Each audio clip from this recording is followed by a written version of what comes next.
Okay. ठीक है बच्चों, नमस्कार। कैसे हैं? आपकी 13 क्लास हो चुकी हैं परसेंटेज की। ठीक है, आज आपकी ये 14 नंबर की क्लास है। और आज की क्लास में हम लोग बेसिकली क्या सीखेंगे। पिछली क्लासेस में हमने देखा था कि परसेंटेज में जितने भी टाइप के प्रश्न होते हैं, यानी परसेंटेज में हमने देखा था कि प्रतिशत के चैप्टर में जितने भी टाइप के प्रश्न होते हैं आपने उनको एक एक करके हल किया। ठीक है, और आज की क्लास में हम देखेंगे कि जो आय व्यय पर आधारित प्रश्न आते हैं प्रतिशत में भी। ठीक है, आप इसको नोट करके लिख लीजिए। आय व्यय पर आधारित जितने प्रश्न होते हैं आज हम इनको एक एक करके समझते हैं। आप हमारी शैली से परिचित ही हैं। पहले मैं कुछ सरल प्रश्नों को कराऊंगा, ठीक है, और उसके बाद उन प्रश्नों को कठिन करते हुए धीरे धीरे एडवांस लेवल तक के भी प्रश्न आपको करवाऊंगा। ठीक है, तो पहले चलिए कुछ छोटे छोटे और सरल प्रश्नों से इनकी शुरुआत करते हैं। तो एक छोटा सा प्रश्न पहले आप नोट कर लीजिए, फिर आपको बताते हैं। इसमें प्रश्न नोट कर लीजिए। पहले प्रश्न है, एक व्यक्ति एक व्यक्ति अपने कुल आय का 35% हिस्सा शिक्षा पर, 38% भाग घरेलू खर्च में तथा 7% अन्य मदों पर खर्च करता है। यदि कुल खर्च 15,200 रुपए है तो बताइए उस व्यक्ति की मासिक आय कितनी है और उस व्यक्ति की बचत कितनी है। ये दो सवाल इसमें पूछा जाता है। बहुत ही सरल प्रकार का प्रश्न है। ठीक है, आप बहुत आसानी से कर लेंगे। क्या क्या दिया है पहले एक लाइन में इसको देखते हैं। दिया है सबसे पहले इसमें दिया, एक व्यक्ति अपनी कुल आय का 35% हिस्सा शिक्षा पर खर्च करता है। ठीक है, 35% हिस्सा पहले शिक्षा पर खर्च करता है और 38% भाग वो अपने घरेलू एक्सपेंस पे खर्च कर देता है। 7% अन्य मदों में खर्च करता है। तो उसके कुल खर्च का पहले हम परसेंटेज निकाल लेते हैं, देख लेते हैं। ठीक है, खर्च में क्या दिया है, सबसे पहले दिया है 35% भाग वो शिक्षा पर खर्च करता है। उसके बाद दिया है 38% भाग वो घरेलू मदों पर खर्च कर देता है। ठीक है, आप ऐसे ही हिंदी में घरेलू मदों पे लिख दीजिएगा। 38% भाग घरेलू मदों पे खर्च करता है और 7% जो अपनी आय का हिस्सा है वो किसी अन्य मद पर खर्च करता है। तो उसकी अपनी कुल आय का कितना वो खर्च कर देता है। तो आप देखिए 8 5 13 और 13 और 7 20 के सुन हासिल 2, 2 और 3 5 और 3 8, यानी 80% हिस्सा। ठीक है, वो अपनी आय का, अगर उसकी आय कुल 100% है तो अपनी आय का 80% हिस्सा खर्च कर देता है। ठीक है, और उसका कुल खर्च कितना दिया है, उसका कुल खर्च है 15,200 रुपए, यानी यही 80% हिस्सा 15,200 रुपए के बराबर है। ये आपको दिया हुआ है। ठीक है, यानी एक व्यक्ति अपनी आय का, यानी उसकी कुल आय जो है वो 100% होती है। ठीक है, किसी भी व्यक्ति की कुल आय कितनी होगी, 100%। अपनी 100% आय में से 80% हिस्सा वो खर्च कर देता है। तो बचाता कितना है, इसका मतलब है कि वो 20% हिस्सा बचाता है। ठीक है, अब देखिए आपको 1% का वैल्यू मिल गया है तो आपको कुछ भी निकालना हो तो अब निकल जाएगा। भाई 35% यहाँ खर्च करता है शिक्षा पर, 38% घरेलू मदों पर खर्च कर देता है, 7% अन्य मदों पर खर्च करता है, तो टोटल 80% हिस्सा खर्च कर देता है। तो इसका मतलब 20% हिस्सा बचाता है। 80% का वैल्यू ये दिया गया है। तो आपसे पहला प्रश्न क्या पूछ रहा है, उसकी मासिक आय बताइए। तो 80% हिस्सा अगर 15,200 के बराबर है तो 100% किसके बराबर होगा, यही आपको निकालना है। यदि 80% 15,200 के बराबर है तो आपको 100% यानी उसकी मासिक आय बतानी है। तो आप क्या करोगे, 15,200 रुपए को 100% का आप गुणा कर दीजिए और बटे इस 80% से भाग दीजिए। परसेंट से परसेंट कट गया, 20 चौक 80 हो जाएगा और 20 पंचे 100 कट जाएगा। 4 से इसको काटिए, देखिए 4 एकम 4, 4 तिहाई 12, 13 14 15 3 32, 4 अठे 32 और 2 जीरो लग जाएगा। 3800 का 5 से गुणा कर दीजिए। तो पहली बात तो देखो 5 अठे 40 के शून्य हासिल 4, 5 तिहाई 15, 4 19 हो गया और 2 जीरो और लग जाएंगे। ठीक है, ये क्या आ गया, ये उस व्यक्ति की कुल आय आ गई। ठीक है, कुल आय 100% का वैल्यू कितना आ गया, 19,000 रुपए उस व्यक्ति की कुल आय है। ठीक है, आपसे फिर पूछ रहा है मासिक आय के बाद पूछ रहा है बचत कितनी है। तो भैया 80% अगर खर्च कर देता है तो कितना बचाता है, 20%। इसी 20% का वैल्यू निकाल दीजिए। यानी 80% का वैल्यू इतना है तो 20% का वैल्यू क्या होगा। आप ऐसे भी निकाल सकते हैं, 80% बराबर 15,200। तो 20% कैसे निकालेंगे, 15,200 में 20% का गुणा करके 80% से भाग दे देंगे। एक तरीका तो ये है इसको निकालने का। एक दूसरा तरीका भी है, 80% के ये देखो 80% है, ये 20% है, यानी 80% को 4 से भाग कर दोगे तो 20% आ जाएगा। इसी आय को 4 से भाग कर दो। इसका मतलब ये है कि 15,200 रुपए को 4 से भाग कर दो तो कितना आ जाएगा? 4×3 = 12, 3×15 4×8 = 32, 0 0 यानी 3800 रुपए की वो बचत करता है। एक तरीका ये भी है इसको निकालने का, ठीक है। चाहो तो ऐसे भी कर सकते हो आप, और नहीं तो अगर ये नहीं समझ में आ रहा है तो बचत आपको निकालना है तो 20% निकालना है, यानी देखो ऐसे निकल जाएगा 80% बराबर 15,200 है, तो आप 20% का वैल्यू निकाल दीजिए, यानी 15,200 को 20% से गुणा कर दीजिए और 80% से भाग दीजिए। 20 4 बार कट जाएगा, वही उत्तर आएगा इसका भी, 3800 रुपए, ठीक है। तो ये भी कुल मिला के एक बेसिक सा सवाल है। आप इसमें इस प्रश्न में मैं आपको क्या बताना चाहता हूँ, ध्यान दीजिएगा। इसमें दिया है एक व्यक्ति अपनी कुल आय का इतना इतना और इतना हिस्सा खर्च कर देता है, ठीक है। और फिर प्रश्न में दिया है कि इतने रुपए बचाता है, तो ध्यान नहीं, इतने रुपए खर्च करता है। देखो इतने इतने इतने परसेंट अगर खर्च कर देता तो हम टोटल जोड़ लेंगे, 80% उसने खर्च कर दिया और इसी खर्च का वैल्यू दिया गया है, यानी 80% खर्च कर देता है, इसका वैल्यू दिया है। तो आपसे जो भी पूछा जाए, कुल आय पूछा जाए 100% निकाल दीजिए, बचत पूछा जाए तो 20% निकाल दीजिए। ये प्रश्न आप कर लेंगे। यहाँ पे आपने सबको जोड़ लिया, 80% खर्चा है, इसका वैल्यू दिया है। इस बार हम इसका वैल्यू दे देते हैं, ठीक है। एक सवाल कर लेते हैं जिसमें बचत का जो है वैल्यू दे देते हैं। तो इस प्रकार के प्रश्न कैसे लगेंगे, एक सवाल पहले नोट कर लीजिए फिर बताते हैं। नोट कर लीजिए प्रश्न को। सवाल क्या है? एक व्यक्ति अपनी कुल आय का 35% हिस्सा शिक्षा पर, 30% भाग घरेलू खर्च पर और 20% अन्य मदों पर खर्च करता है। यदि वह प्रतिमाह 4500 रुपए की बचत करता है तो बताइए उसकी मासिक आय कितनी है, उस व्यक्ति की वार्षिक आय कितनी है, उस व्यक्ति का कुल खर्च कितना है, व्यय कितना है। ये 3 चीजें बतानी है, ठीक है। प्रश्न में कुछ भी नहीं है, बहुत सरल टाइप का प्रश्न है। एक एक करके इसको हल कर लेते हैं, देखते जाइए, बस आपको सब समझ में आ जाएगा। पहले ये देख लेते हैं कि इसमें दिया क्या है। तो एक व्यक्ति अपनी कुल आय का 35% हिस्सा शिक्षा पर खर्च करता है, तो उसकी कुल आय कितना हम मान लेते हैं? उसकी कुल आय हम मान लेते हैं 100% है, ठीक है। अब इस 100% आय में से क्या कह रहा है, इस 100% आय में से 35% हिस्सा शिक्षा पर व्यय करता है। फिर दिया है 30% हिस्सा घरेलू मदों पर, यानी घरेलू मदों पर खर्च कर देता है, ठीक है। आप इसको ऐसे ही लिख लीजिएगा छोटा करके, ताकि आपको लिखने में आसानी रहे एग्जाम में। घरेलू मदों पर खर्च करता है और 20% हिस्सा कुछ अन्य मदों पर खर्च कर देता है। तो टोटल मिला के वो 30 20 50 30 80 5, यानी 85% हिस्सा खर्च कर देता है। 100% आय में से 85% हिस्सा खर्च कर देता है, तो इसका मतलब 85% अगर वो खर्च कर देता है तो बचाता कितना है? तो 100 में से 85 खर्च हो गया, तो इसका मतलब ये 15% की बचत करता है, और इसी का वैल्यू दिया गया है। 15% बचत करता है, या इसे कहें कि 4500 रुपए हर माह प्रति माह, ठीक है। 4500 रुपए प्रति माह की बचत करता है।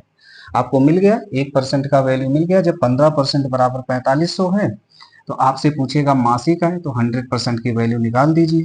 तो 15% बराबर 4500 है, तो आपको 100% की वैल्यू निकालनी है, यानी क्या करेंगे, 4500 में इस 100% का आप गुणा कर दीजिए और इस 15% से आप भाग दे दीजिए। परसेंट से परसेंट काट दीजिए, 15 से 3 बार काट दीजिए, 15 एक बार, 15 3 बार कट गया, ये हो गया 300। 300 का 100 से गुणा कर दीजिए, 3 एकम 3, 2 2 4 0 लगा दीजिए।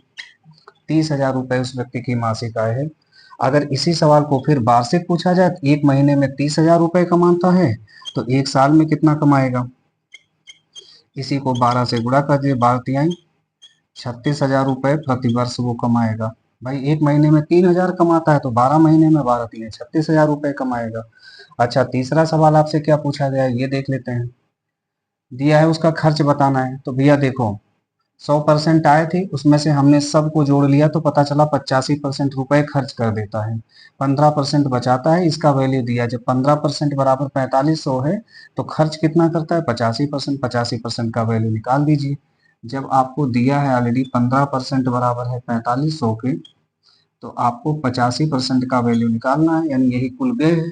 तो आप क्या करेंगे, 4500 में 85% का गुणा कर दीजिए और 15% से भाग कर दीजिए, तो परसेंट से परसेंट कट गया, 15 एकम 15, 15 तिया 45, ये 300 हो गया। 300 का 85 से गुणा कर दोगे तो ये आ जाएगा 3 पचे 15, 5 हासिल 1, 3 अठे 24 और एक 25, ठीक है। और 2 जीरो लगा दीजिए, 25,500 रुपए यही उसका कुल व्यय है। आराम से लगा सकते हैं। यानी पहले आपको कुल खर्च का वैल्यू दिया था तो बाकी चाहे जो सवाल पूछ लिया। इस बार आपने देखा आपको खर्च ना देकर बचत का वैल्यू दिया है तो आप खर्च दिया है उससे बचत निकालेंगे और बचत के परसेंट में जब ये मैम दिया ये वैल्यू दी गई है तो आपको चाहे कुल आय पूछे, चाहे कुल मासिक आय पूछे, चाहे वार्षिक आय पूछे, चाहे व्यय पूछे, कुछ भी पूछा जाए तो आप इस तरीके के प्रश्नों को अब आसानी से हल कर लेते हैं। ठीक है, एक प्रश्न और कर लेते हैं। देखिए अभी तक जितने भी आपने प्रश्न किए हैं इसमें सब में आपको क्या है, आपको मासिक आय निकालनी है, वार्षिक आय निकालनी है। ठीक है, ये आपने कर लिया, आराम से अब निकाल लेंगे। एक सवाल ऐसा करते हैं, जब आय का मान पहले से दिया रहता है, ठीक है, आय का मान अगर पहले से दिया है तो आपको खर्च और बचत ये दोनों निकालने पड़ेंगे। ठीक है, तो इस तरीके का भी एक सवाल हम कर लेते हैं। पहले सवाल आप नोट करिए, फिर आपको प्रश्न बताते हैं। नोट कर लीजिए प्रश्न को।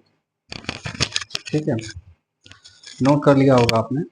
सवाल क्या है, एक व्यक्ति अपनी कुल आय नहीं, एक व्यक्ति की कुल आय 20,000 रुपए है। 10% हिस्सा शिक्षा पर तथा 20% घर के किराए में तथा 30% अन्य मदों पर खर्च कर देता है। तो बताइए मासिक या वार्षिक आय कितनी है, मासिक या वार्षिक बचत कितनी है। सरल सा प्रश्न है, कोई दिक्कत नहीं है। 20,000 आय दी गई है, उसमें से जो जो परसेंट दिया गया है सारे परसेंट को जोड़ के निकाल लीजिए। ठीक है, ये बहुत ही सरल सवाल है।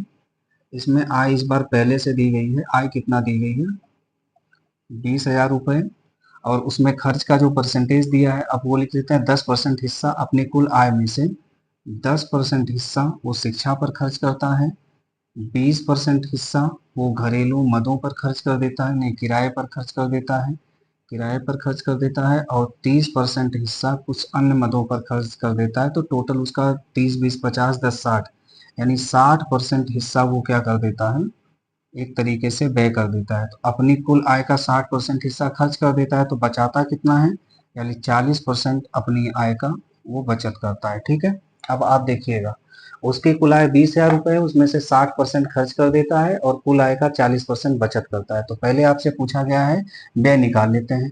तो कुल आय का 60% वो क्या करता है, खर्च करता है। हर महीने कितना खर्च करता है, तो आप 20,000 का 60% निकाल दीजिए। बहुत आसान सवाल है, 2 जीरो से 2 जीरो कट जाएगा, 6 दूनी ये हो जाएगा 12, और उसके बाद 1 2 3 जीरो लगा दीजिए। 12,000 रुपए वो हर महीने बचाता है। ठीक है, वो सॉरी 12,000 रुपए हर महीने खर्च करता है, ये एक महीने का खर्चा है। ठीक है, अगर इसी को जो है वार्षिक पूछे तो इसी को 12 से और गुणा कर दीजिए, 12 ब्रह्म में 144, 1 2 3 इतना जो है वार्षिक खर्च करता है, ये भी निकल जाएगा। अगला सवाल पूछा जा रहा है मासिक या वार्षिक बचत कितनी है। तो भैया आप उसकी आय 20,000 है, 20,000 आय में 60% खर्चा कर देता है तो बचाता है 40%, यानी 20,000 में हर महीने 40% बचाता है। तो 20,000 का एक महीने में निकाल देते हैं, कितना बचा रहा है देखो, 20,000 है, इसका 40% आप निकाल दो, पता चल जाएगा कितना बचाता है। 2 जीरो से 2 जीरो ये कट गया, और ये हो गया 4 दूनी 8, 1 2 3 जीरो, 8,000 रुपए हर महीने बचाता है। और अगर इसी को वार्षिक कहेगा तो 12 से गुणा कर दो, 12 अट्ठे 96, 96,000 रुपया जो है हर साल बचाता है। तो चाहे मासिक अ, मासिक या वार्षिक अगर व्यय पूछता है तो भी निकल जाएगा, मासिक या वार्षिक बचत पूछता है तो भी निकल जाएगा। ठीक है, किसी भी प्रश्न में कोई समस्या नहीं आएगी। ये बहुत ही सरल सवाल था मुझे लगता है। अब आप लोग ये सोच रहे होंगे मां साहब आज बस सरल ही सरल सवाल बता रहे हैं। ठीक है, तो चलिए फिर प्रश्न को थोड़ा सा कठिन कर दिया जाए। यहाँ जो परसेंट दिया है ना, कभी कभी जब इसी सवाल को कठिन करता है तो यहाँ पे भिन्न दे दिया जाता है। आ जाते हैं फिर अपने उसी पुराने प्रश्न पे। इस बार हम आपको आय नहीं देंगे। ठीक है, इस बार आपको आय 100% मानना पड़ेगा, और परसेंट की जगह पे अगर भिन्न दे दिया जाए तो प्रश्न आप किस तरीके से लगाएंगे। तो पहले एक प्रश्न इसका आप नोट कर लीजिए, और फिर उसके बाद आपको जो है प्रश्न करवाते हैं फिर बढ़िया से। पहले लिखिए प्रश्न को। चलिए प्रश्न को नोट करिए पहले। ठीक है, नोट कर लिया होगा आपने। देखिए क्या सवाल में दिया है, एक व्यक्ति अपनी कुल आय का 1/4 भाग शिक्षा पर खर्च करता है, 2/5 भाग घर के किराए पर तथा 3/5 भाग अन्य मदों पर खर्च कर देता है।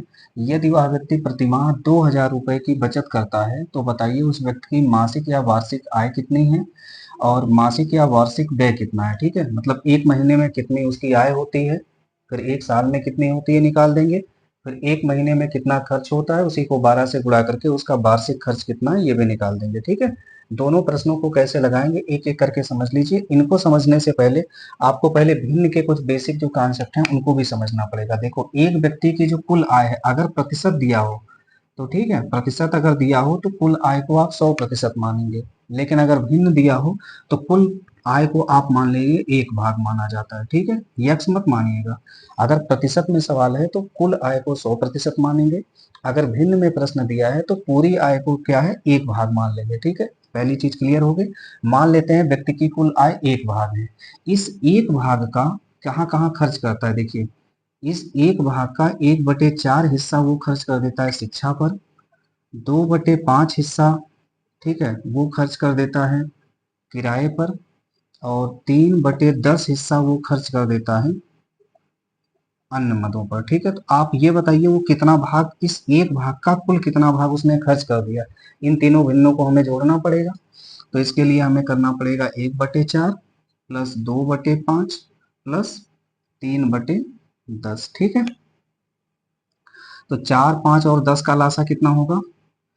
सबसे बड़ी 10 संख्या 10, 10 नहीं होगा, 10 दूना 20 होगा। ठीक है, ये आपको समझ में नहीं आ रहा होगा कि मास्टर साहब ने कैसे 20 निकाली है। चलिए पहले आपको एक लासा निकालना सिखाते हैं, तब इस प्रश्न को हल करते हैं। ठीक है, 4, 5, 10 का लासा हमने 20 कैसे निकाल लिया आपको दिखाते हैं। ठीक है, पहले देख लीजिए एक लाइन, जो कि देखो लासा मासा निकालने की जो पूरी प्रक्रिया है, जब मैं लासा मासा चैप्टर एलसीएम एचसीएफ पढ़ाऊंगा तो इसमें पूरी तरीके से विस्तार से पढ़ाऊंगा इसको। ठीक है, इसलिए यहाँ इमोशनल मत होइएगा। बस लासा निकालने का एक तरीका मैं आपको बता दे रहा हूँ जो शॉर्टेस्ट भी है और सबसे अच्छा तरीका है। जैसे देखो, 4, 5 और 10 का अगर आपको लासा निकालना है तो इन तीनों संख्याओं का लासा क्या होगा। इन तीनों का संख्याओं का लासा आप निकालने के लिए देखिए, जो संख्याएं दी गई हैं उसमें सबसे बड़ी संख्या देखिए, या तो लासा इनका 10 होगा या तो 10 का कोई गुणनफल होगा। तो अगर इनका लासा 10 है तो 4 से नहीं कटेगा, 5 से तो कट जाएगा, 5 दूनी 10, 10 से 10 कट जाएगा, 4 से नहीं कटेगा, तो ये नहीं होगा। 10 नहीं होगा तो 10 दूना 20 देखते हैं, बिल्कुल कट, 4 से भी कट जाएगा, 5 से भी कट जाएगा, 10 से भी कट जाएगा, यानी यही लासा है। तो लासा आप कैसे निकालेंगे, जैसे एक और आप प्रैक्टिस करके देख लीजिए, जैसे 4, 5 और 6 का लासा अगर आपको निकालना हो तो कैसे निकालेंगे। आप इन तीनों संख्याओं में देखिए, सबसे बड़ी संख्या क्या है 6, यानी सबसे बड़ी संख्या लासा होती है या फिर इसका कोई गुणनफल लासा होगा। तो 6 इन तीनों का लासा जो है 6 तो हो नहीं सकता, क्योंकि 6 4 से नहीं घटेगा, तो 6 नहीं हो सकता, तो 6 का कोई गुणनफल देख लेते हैं। 6 दूनी 12, 6 त्रिक 18, 6 चौक 24, इसमें से कोई होगा। अब सीरियल से देखिएगा, 6 नहीं हो सकता, 6 दूनी 12 होगा, नहीं होगा क्योंकि 12 5 से नहीं कटेगा, 6 त्रिक 18 नहीं हो, 6 चौक 24 नहीं हो क्योंकि 5 से नहीं है, 6 पंचे 30, ये कट जाना चाहिए, 4 सत्ते 28 नहीं कटेगा, 6 से कट जाए तो 30 नहीं होगा, तो इसका मतलब 60 हो जाएगा। इसी तरीके से आप गुणा करके आप निकाल सकते हैं। ठीक है, तो ये तरीका हो गया लासा निकालने के। बाकी जब लासा मासा पढ़ाऊंगा तो इसको मैं विस्तार से बताऊंगा, अभी बस आप इतना समझ लीजिए बस। ठीक है, अब जैसे आपको 8, 10 और 12 का लासा निकालना हो तो आप कैसे निकालेंगे, आपको वो फैक्टर वैक्टर ऐसे नहीं करना है, 8, 10, 12 ये वाला तरीका नहीं करना है। ठीक है, जैसे देखो, 2 चौक 8, 2 पंचे 10, 2 छंग 12, फिर 2 से करे 2 दूना 4, 5 उचार हो गया, 2 तिहाई 6 होगा, फिर 2 से 1 हो गया, 5 हो गया, 3 हो गया, फिर 5 से ले जाएंगे 1 हो गया, 1 हो गया, 3 हो गया, फिर 3 से ले जाएंगे 1 हो गया, 1 हो गया। कैसे करेंगे, 2 दूना 4 दूनी 8, 8 त्रिक 8 पंचे 4, 2 दूना 4 दूनी 8 पंचे 40, 3 या 120, इसका लासा 120 है।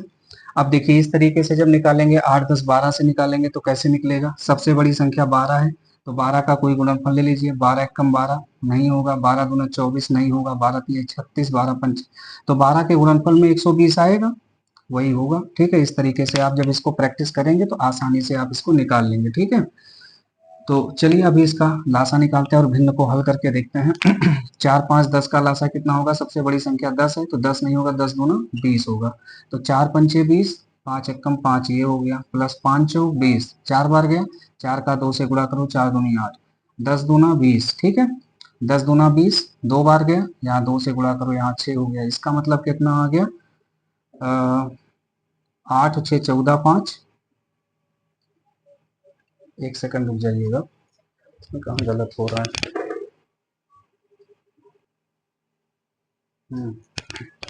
ठीक है, देखिए मैं ये कह रहा था कि जोड़ लीजिए इसको, कितना होगा, 8 से 14, 14 5 19, ठीक है, ये हो गया 19/20। इसका मतलब जब आप टोटल देखेंगे इन तीनों भिन्नों को जब आप जोड़ेंगे तो कितना आ रहा है, 19/20। यानी अब सवाल पे आ जाते हैं। व्यक्ति की कुल आय एक भाग है, एक भाग में से 1/4 भाग शिक्षा पर खर्च करता है, 2/5 भाग किराए पर खर्च करता है, 3/10 भाग अन्य मदों पर खर्च करता है। तो टोटल वो कितना खर्चा करता है, तो भैया हम टोटल देख रहे हैं 19/20 भाग वो क्या कर देता है, वो व्यय कर देता है। यानी 19/20 भाग वो खर्च कर देता है। 19/20 का मतलब 20 में से 19 भाग वो खर्च कर देता है, यही इसका मतलब है। 19/20 का भाग मतलब है कि 20 भाग में से 19 भाग वो खर्च कर देता है। तो इसका मतलब बचाता कितना है, 20 में से एक भाग बचाता है। यही 1/20 भाग यही 1/20 भाग बचाता है। ये क्या है, उसकी बचत है। अब आप समझ में आई, बात एकदम क्लियर है। तो 19/20 अगर खर्च कर देता है तो 1/20 बचाता है। ऐसे ही होता है, ठीक है। अगर कोई व्यक्ति अपनी कुल आय का 3/4 भाग खर्च कर देता है, इसका मतलब 4 में से 3 भाग वो उड़ा दे रहा है, तो इसका मतलब 4 में से एक भाग बचा रहा है। अगर 1/7 भाग वो खर्च कर देता है, तो इसका मतलब 7 में से एक भाग उसने खर्च कर दिया, तो अब 7 में से 6 भाग उसके पास अभी है। ये होता है, ठीक है। अब आप इसको समझ गए होंगे ये भी। तो आप अब यहाँ देखिए, व्यक्ति अपनी कुल आय का यानी एक भाग में से हमने सबको जोड़ लिया तो पता चला 19/20 भाग वो खर्च कर दे रहा है। तो बचा कितना, 20 में से 19 भाग उसने खर्च कर दिया, तो 20 में से एक भाग अभी उसके पास बचा हुआ है। अब सारी चीजें हम निकाल लेते हैं। कैसे, देखिए। अब क्या दिया है, यदि वह व्यक्ति प्रतिमाह 2,000 रुपए की बचत करता है, इसका वैल्यू दिया गया है कितना, 2,000 रुपए। देखिए, इस एक भिन्न का वैल्यू आपको मिल गया, 1/20 भाग का मान दिया गया है यानी मिल गया। तो आपको कुछ भी निकालना हो तो निकाल लेते हैं। जब देखिए 1/20 का मान है 2,000, ठीक है।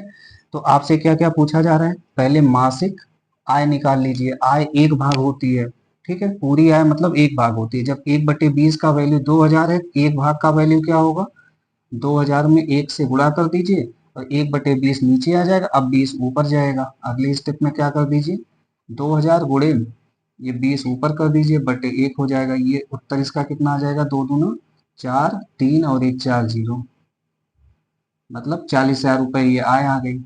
ये एक महीने की आय है 40,000, ठीक है। और इसी को अगर आप 12 से गुणा कर दोगे, 12 चौक 48, ये 48,000 रुपए क्या है, ये वार्षिक आय है उसकी, ठीक है। एक साल की आय हो गई। तो आपने पहला सवाल लगा लिया। अच्छा, खर्च की बात अगर करें तो कितना होगा, देखिए मासिक खर्च निकालना है तो एक महीने का खर्चा कितना है, तो खर्चा हमने निकाला है टोटल सबको जोड़कर हमने देखा 19/20 भाग, यानी 20 में से 19 भाग को वो खर्च करता है। तो जब 1/20 का वैल्यू इतना है तो 19/20 का वैल्यू आप निकाल दीजिए। फिर देखिए कैसे निकालेंगे। दूसरा सवाल जब आप निकालेंगे तो 1/20 की वैल्यू अगर 2,000 है तो आपको 19/20 की वैल्यू निकालनी है। तो आप एक काम करिए, 2,000 में 19/20 का गुणा कर दीजिए और 1/20 ये वाली संख्या नीचे आ जाएगी। अब 1/20 जब ऊपर हो जाएगा तो उल्टा हो जाएगा, 1/20 पलट जाएगा, 20/1 हो जाएगा। इसका मतलब ये हो जाएगा 2,000 गुणे 19/20 तो पहले से है और ये हो जाएगा 1/20, 20/1 हो जाएगा, ठीक है। तो देखो 20 से 20 कट जाएगा। अब 19 का 2 से गुणा कर दो, 19 दूना 38, 3 0 कर दो। ये एक महीने का खर्च है उसका। एक महीने का खर्चा 38,000 है। तो इसी को 12 से गुणा कर दो, तो 12 अट्ठे 96, हासिल 9 बचा, 12 3 36, 10 46, यानी ये हो गया 45,600 रुपए। ये उसका वार्षिक खर्चा है, ठीक है। आप कुछ भी निकाल सकते हैं कुल मिला के। अगर फ्रैक्शन में भी सवाल दे तो इससे ज्यादा कठिन तो नहीं ही करेगा शायद, अब मुझे लगता है एग्जामिनर। एक बार फिर लास्ट में इसको समझा देते हैं। जब प्रतिशत में दिया हो तो आय को 100% मानेंगे आप, और जब भिन्न में दिया हो तो आय को एक भाग मानेंगे। फिर उसमें जितना जितना जिस मद में दिया है सारे मदों को लिखते जाइए। 1/4 भाग शिक्षा पर, 2/5 भाग किराए पर, 3/10 भाग अन्य मदों पर खर्च करता है। इन सबको हमने जोड़ लिया तो पता चला 19/20 भाग को खर्च करता है। तो 20 में से 19 भाग अगर खर्च कर देता है तो 20 में से एक भाग वो बचाता है, और इसी का वैल्यू 2,000 दिया है। 1/20 का वैल्यू अगर 2,000 दिया है तो हमसे पूछ रहा है आय बताना है। आय एक भाग के बराबर होती है। जब 1/20 भाग 2,000 के बराबर है तो एक भाग का वैल्यू आपने क्या किया, 2,000 में एक का गुणा कर दिया, 1/20 नीचे आ गया, ऊपर गया, 20/1 हुआ, काट दिया आपने, निकल गया। फिर पूछ रहा है कुल खर्च बताना है। तो भैया जब 19/20 भाग उसका खर्च हो रहा है यही आपको बताना है। 1/20 का वैल्यू 2000 है, 1/20 का वैल्यू 2000 है, तो 19/20 का वैल्यू हमने निकाल दिया। 2000 में 19/20 का वैल्यू से गुणा कर दिया, 1/20 नीचे आ गया, ये ऊपर गया, पलट गया और हमने कैलकुलेशन कर दी, तो इसका उत्तर निकल गया। ठीक है, तो इस तरीके से भी अगर कठिन से कठिन प्रश्न हो इसमें, तो भी आप निकाल सकते हैं। अब इसमें सबसे जो और कठिन सवाल आएगा, डरिए, डर तो नहीं रहे ना अभी, देखिएगा ये इसमें थोड़ा कठिन सवाल भी देता। अब तक जो आप सवाल देख रहे हैं ये तो डेमो थे केवल, इसके बाद अब जो सवाल आएंगे वो कठिन शुरू होंगे, ये तो बस आपको चलना सिखा रहे थे, इसीलिए डरना नहीं है। लेकिन आप ध्यान से समझिए, ठीक है, क्या इसमें करना है। जब इसमें शेष पर आधारित प्रश्न पूछेगा, शेष पर आधारित का मतलब व्यक्ति अपनी कुल आय का 1/4 हिस्सा शिक्षा पर खर्च कर देता है और शेष बची आय का 2/5 हिस्सा यहाँ पर किराए पर खर्च करता है और शेष बची आय का 3/10 भाग अन्य मदों पर खर्च करता है और प्रतिमाह इतने की बचत करता है। तो वार्षिक और मासिक आय और वार्षिक मासिक व्यय आपको बताना, ये सब होगा जब शेष बची आय के हिस्से पर प्रश्न पूछा जाता है। तब आपको प्रश्न कैसे लगाएंगे, इसके लिए आप एक प्रश्न नोट करिए, लेकिन पहले हम भिन्न नहीं करेंगे, भिन्न लास्ट में करेंगे। पहले प्रतिशत पर इसमें कुछ सवाल एक दो कर लेते हैं, तो आपके कॉन्सेप्ट, जब आपका कॉन्सेप्ट क्लियर हो जाए तो फिर आपको भिन्न पर भी सवाल कराएंगे। ठीक है, तो पहले एक सवाल परसेंटेज का आप इसमें नोट कर लीजिए।